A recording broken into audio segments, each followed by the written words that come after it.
होगा कि आज हमारे बीच कौन सा आयोजन हो रहा है हिंदू सम्मेलन के रूप में।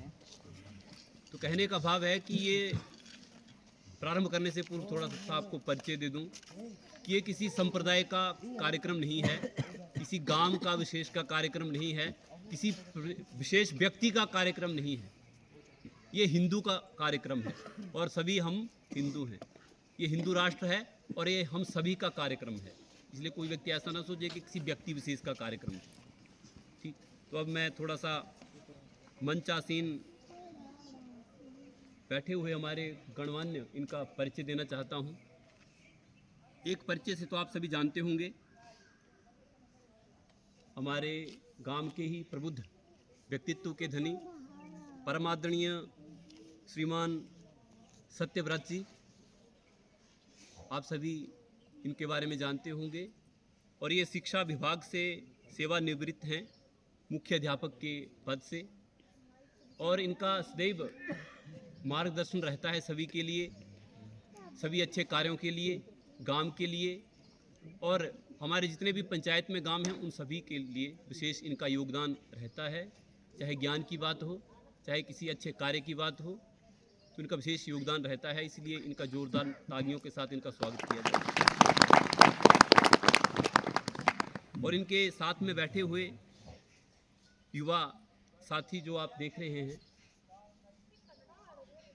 इनका नाम श्रीमान तरुण जी, मूलतः मंडी से हैं, धर्मपुर से, और हमीरपुर जिला प्रचारक का कार्यभार इनके पास है।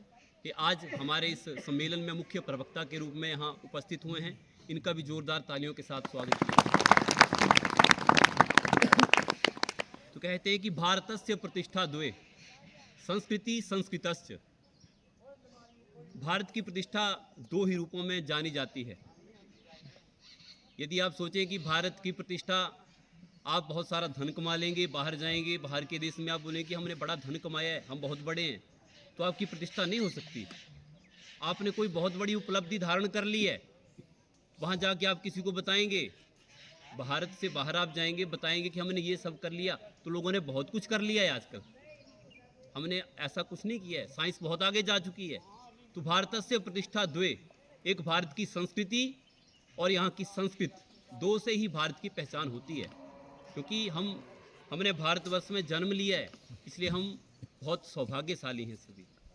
और मैंने एक वक्तव्य सुना शंकराचार्य जी का, तो उन्होंने कहा कि भारत विश्वगुरु बन सकता है तो कैसे बनेगा?